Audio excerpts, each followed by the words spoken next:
What's up, Faith Family? Jarvis God and the Voyager YT here, and welcome back to another Diecast review. Today, we're going to be taking a look at the Hot Wheels Lotus Evija from the 2023 Hot Wheels Green Speed line of cars. And with that name, I assume that this is an electric car. And with that, I will say that this is probably the best looking electric car that I have in my collection. Yes, that includes the two Matchbox cars that I reviewed recently. This is probably the best looking one in my collection. But before we start, and I want to make this very clear, this is the normal variant of the Lotus Evija. There is a super treasure hunt variant that exists of the car, and we will not be reviewing it in this video. It's not in the description or the title, because that's not what we're talking about today. This is the normal car. So if you were expecting the super treasure hunt video, please leave the video now.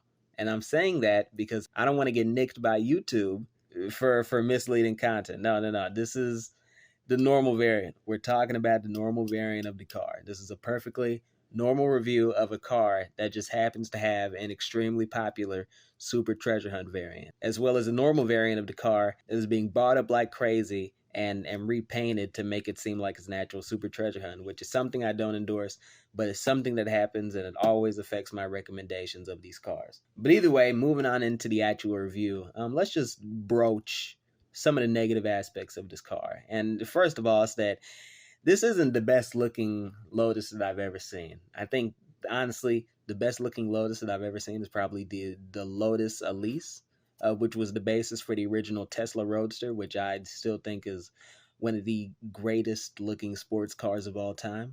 And we have Lotus's design to thank for that, but I think the Lotus Evija right here, there are just too many like random black elements on it. Just like these two random quadrilateral shapes right here. What are those even supposed to be? Are those supposed to be like exposed engine components? I mean, there's not enough detail on a 1/64 scale to make these two indents, decals, actually look like anything, actually mean something.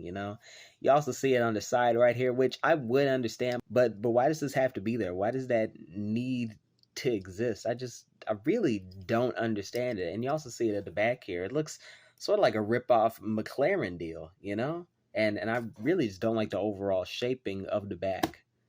It just seems kind of weird to me. Maybe I'm just not familiar with Lotus's modern design principles, but I think honestly the best thing that they did on this car was the painting up here.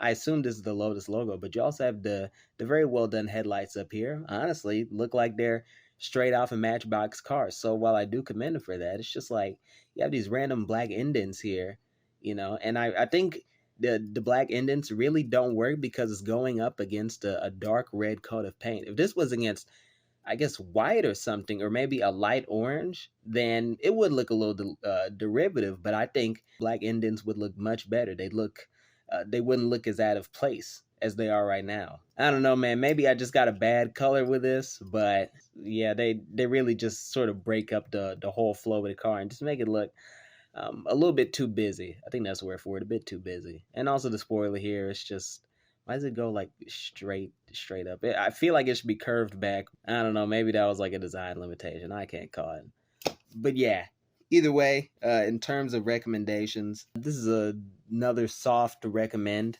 I'd say only buy it if you can get it from a store or a car show, because if you buy from a reseller, like on sites like eBay, then they're going to mark it up because, and I don't endorse this, to be clear, you can buy one of these things and then repaint it and add certain decals to make it seem like it's a super treasure hunt, which is a terrible thing, but it does happen.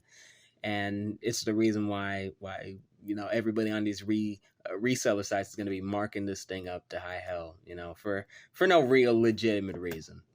So yeah, I mean, this car came out in 2023, so you're not going to have a hard time finding it yourself in the store. So I say if you really want it, just go to Walmart. Well, actually, no, I think Walmart is probably the best place to buy one of these things, since that's probably where you can find it cheapest. But yeah, dude, just go to Walmart or whatever your local supermarket equivalent is. I know a lot of my viewers are from Brazil and the Philippines, so wherever you buy Hot Wheels, because I know you guys are watching these videos, but yeah, go to the store. Don't buy this on eBay. It's just just a stupid idea. But either way, I think that'll wrap up my review of the Hot Wheels Lotus Evija. I kept saying Evija in this video, but I think it's Evija. Yeah, the Lotus Evija from the 2023 Hot Wheels Green Speed line of cars. The normal variant, not the Super Treasure Hunt variant. I've been your host, Jarvis Godden. Thank you all for watching. Stick around for more Diecast content. And as always, giggity giggity, giggity go. Stick around.